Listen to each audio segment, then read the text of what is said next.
Hello everyone, আসসালামু আলাইকুম। কেমন আছেন সবাই? চলে আসছি নতুন একটি ব্লগ নিয়ে। তো আমি আজকে খুব সুন্দর একটা পিঠা তৈরি করে দেখাবো, সেটা হচ্ছে প্রজাপতি পিঠা। একদম প্রজাপতির মতো দেখতে, পিঠাটা কিন্তু খুবই সুন্দর, খেতেও ভালো। তাছাড়া অল্প একটি উপকরণ দিয়েই কিন্তু এই পিঠাটা তৈরি করা যায়। অল্প সময়ের মধ্যে চাইলে আপনারা এই পিঠাটা তৈরি করে নিতে পারেন। তো এই পিঠাটা কিন্তু হচ্ছে শুধুমাত্র চালের গুঁড়া দিয়েই হচ্ছে তৈরি করতে পারবেন, আর তেমন কিছুই লাগে না। দেখতে কিন্তু অনেক সুন্দর। তো এই পিঠাটা তৈরি করার জন্য চুলার মধ্যে আমি একটা প্যান বসায় দিয়েছি। এখন প্যানের মধ্যে আমি পর্যাপ্ত পানি নিয়ে দিয়েছি। দিয়ে দিব একটু ১ চামচের মতো লবণ। এখন হচ্ছে আমি এটা ফুটে উঠলে, পানিটা যখন পুরোপুরি ফুটে উঠবে, তখন আমি হচ্ছে চালের গুঁড়াটা দিয়ে সিদ্ধ করে নিব। পানির পরিমাণটা আপনারা চালের কতটুকু পিঠা বানাবেন, কতগুলো, সেটা অনুযায়ী কিন্তু হচ্ছে দিতে হবে। যাই হোক, আমি এখন হচ্ছে প্রায় ৩ কাপের মতো, মেজারমেন্ট কাপে ৩ কাপের মতো হচ্ছে দিয়ে দিব হচ্ছে চালের গুঁড়া। এখন হচ্ছে আমি নাড়াচাড়া করে হচ্ছে পানি আর হচ্ছে চালের গুঁড়ার মিশ্রণটাকে কিছুক্ষণ হচ্ছে এভাবে নাড়াচাড়া করে হচ্ছে এটাকে সিদ্ধ করে নিব।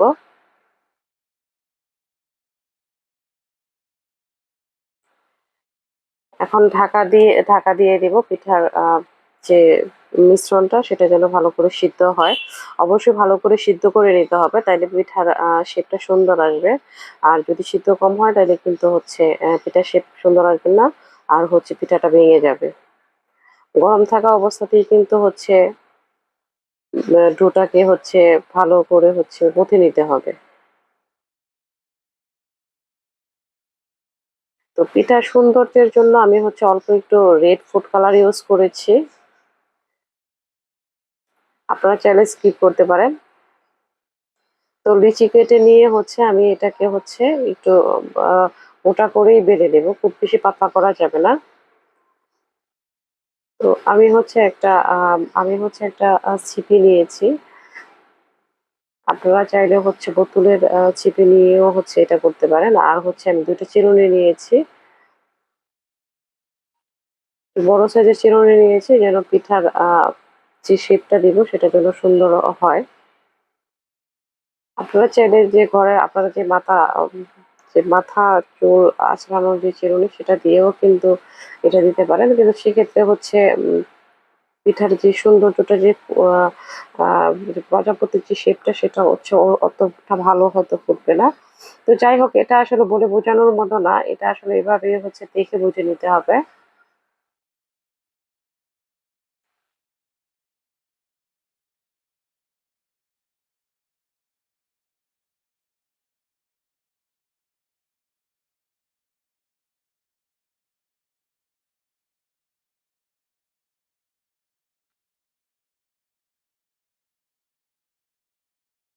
তো আমার একটা প্রজাপতি তৈরি হয়ে গিয়েছে। এখন আরেকটা প্রজাপতি তৈরি করতেছি।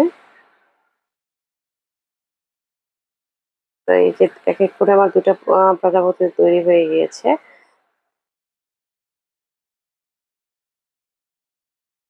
তো একে আমি সবগুলা প্রজাপতি পিঠা এভাবে তৈরি করে নিব। এই প্রজাপতি পিঠাটা দেখতে কিন্তু সত্যিই অনেক সুন্দর।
তো এইভাবে এক এক করে আমার সবগুলা প্রজাপতি পিঠা তৈরি হয়ে গিয়েছে।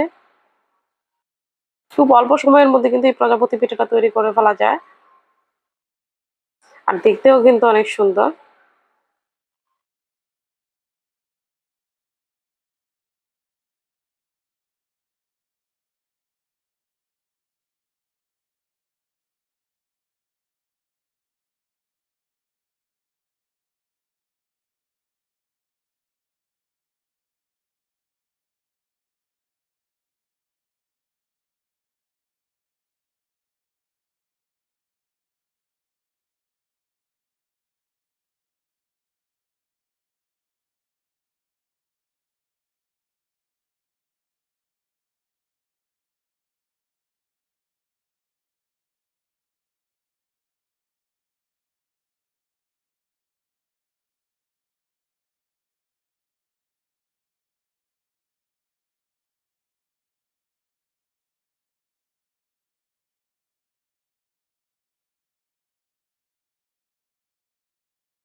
তো এক এক করে আমার সবগুলা প্রজাপতি পিঠা তৈরি হয়ে গিয়েছে। দেখতেই পাচ্ছেন কতটা সুন্দর লাগতেছে এই পিঠাগুলো। এখন হচ্ছে আমি চলে যাব ভাজাভাজির কাছে। এখন এই তো প্রজাপতি গুলোকে আমি ভেজে নিব। আপনারা যদি কেউ মিষ্টি পছন্দ করেন তাহলে হচ্ছে চিনি বা গুড়ের শিরাতে দিয়ে ওই পিঠাটা খেতে পারেন, আর মিষ্টি পছন্দ না করলে অবশ্য এটাকে স্কিপ করতে পারেন। এই পিঠাগুলো দেখতে কিন্তু এমনিতেই অনেক সুন্দর। ভিডিওটি ভালো লাগলে অবশ্যই লাইক কমেন্ট শেয়ার দিয়ে পাশে থাকবেন।